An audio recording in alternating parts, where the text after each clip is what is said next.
rekan-rekan aparatur sipil negara di seluruh Indonesia, apa kabar? Hari ini kita akan ngobrolin sesuatu yang fundamental banget, yaitu gimana caranya kita bisa bergeser dari yang tadinya cuma sekedar menjalankan prosedur menjadi perancang pengalaman yang positif buat setiap warga yang kita layani. Yuk kita lihat semuanya dari sudut pandang mereka. Coba deh, kita berhenti sejenak dan renungkan pertanyaan ini. Ini bukan soal berapa lama prosesnya, atau berapa banyak formulir yang harus diisi, bukan. Tapi, apa sih yang sebetulnya mereka rasakan? Apakah mereka cemas, bingung, atau justru merasa didengarkan dan dihargai? Jawabannya itu seringkali jadi kunci inovasi loh. Karena perbaikan layanan yang sesungguhnya itu bukan cuma tentang mempercepat proses, tapi tentang menghilangkan rasa cemas dan bingung dari warga. Oke, kita mulai aja ya petualangannya dengan menempatkan diri kita di posisi warga. Kita akan coba untuk benar-benar memahami keseluruhan pengalaman mereka, dari titik awal sampai titik akhir. Ini tuh soal empati ya, yang kita terapkan langsung ke dalam sistem kerja kita. Nah, konsep utamanya ini namanya perjalanan warga atau citizen journey. Coba bayangkan, ini seperti sebuah peta ya, tapi ini bukan peta biasa yang cuma menunjukkan jalan dari titik A ke titik B. Peta ini juga memperlihatkan semua belokan, tanjakan, bahkan jalan buntu yang mungkin dialami warga waktu berurusan sama kita. Ini cara kita buat melihat lebih jauh dari sekedar tumpukan berkas di meja dan benar-benar paham realita yang dihadapi warga. Biar gampang, kita ambil contoh yang umum banget, mengurus izin usaha. Perjalanannya kelihatannya simpel kan di atas kertas? Mulai dari cari info, lengkapin dokumen, ngajuin permohonan, nunggu sampai akhirnya terima hasilnya. Tapi, di balik setiap langkah ini tersembunyi sebuah cerita. Ada momen kebingungan, ada titik frustrasi, dan pastinya ada juga secercah harapan. Nah, ini yang mau kita bedah lebih dalam. Sekarang ini nih yang menarik. Dari semua titik di peta perjalanan tadi, ternyata nggak semuanya punya bobot yang sama. Ada beberapa momen tertentu yang jauh lebih menentukan persepsi warga terhadap layanan kita secara keseluruhan. Disinilah kita perlu bedain ya, antara titik sentuh dan momen krusial.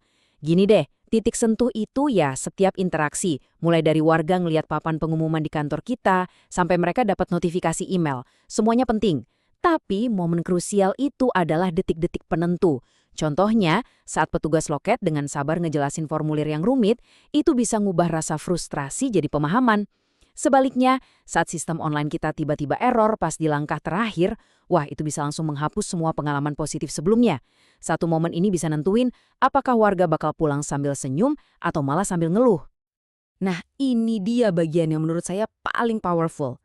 Kalau kita cuma fokus sama proses, kita kehilangan separuh cerita. Pelayanan publik itu kan tentang manusia, dan manusia itu punya perasaan. Jadi, yuk kita sekarang ngomongin soal emosi. Pernah nggak sih kita ngebayangin ada warga yang berpikir seperti ini tentang layanan kita? Mungkin semua SOP sudah kita jalankan dengan benar, formulirnya sesuai, waktu tunggunya pun masuk akal. Tapi, kalau di akhir perjalanan, warga justru merasa bingung dan nggak dihargai, apa kita bisa bilang kita sudah berhasil? Kutipan ini jadi pengingat yang kuat banget buat kita semua. Terus gimana caranya kita bisa melihat perasaan ini?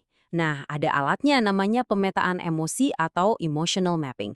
Ini adalah cara kita memvisualisasikan naik turunnya perasaan warga di setiap langkah perjalanan mereka. Jadi hal-hal yang tadinya nggak kelihatan, kayak rasa cemas atau lega, sekarang jadi kelihatan jelas dan bisa kita analisis. Coba kita lihat contoh peta emosi ini. Waktu cari informasi, warga mungkin merasa bingung. Pas melengkapi dokumen, jadi cemas karena takut ada yang salah. Lalu pas mengajukan, muncul harapan. Nah, masa menunggu ini nih, penuh dengan ketidakpastian. Dan akhirnya, begitu izin diterima, barulah mereka merasa lega.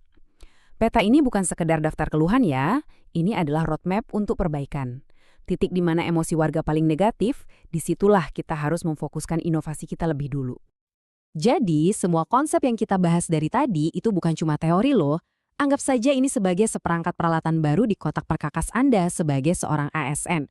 Alat-alat yang akan membantu Anda menjadi pemandu yang jauh lebih baik dalam perjalanan warga. Jadi, yuk kita bongkar kotak perkakas ini bareng-bareng.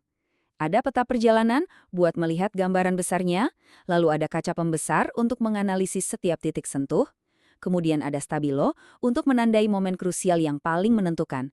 Dan yang paling penting, ada kacamata empati untuk melihat semua itu dari hati warga, bukan cuma dari mata kita. Jadi, poin krusialnya adalah ini. Peran kita sebagai ASN itu berevolusi. Kita bukan lagi sekedar operator atau petugas administrasi yang cuma menjalankan prosedur. Kita adalah perancang pengalaman, perancang sebuah perjalanan yang bisa membuat setiap interaksi dengan pemerintah menjadi lebih manusiawi, lebih jelas, dan pastinya jadi lebih baik. Sebagai penutup, saya ingin meninggalkan Anda dengan sebuah tantangan. Coba bayangkan salah satu layanan di unit Anda. Kalau Anda harus jujur menggambar peta emosi warga hari ini, seperti apa ya bentuknya? Dan yang lebih penting, apa satu perubahan kecil yang bisa Anda lakukan besok untuk mengubah satu wajah cemberut di peta itu menjadi sebuah senyuman? Mulailah dari sana. Terima kasih.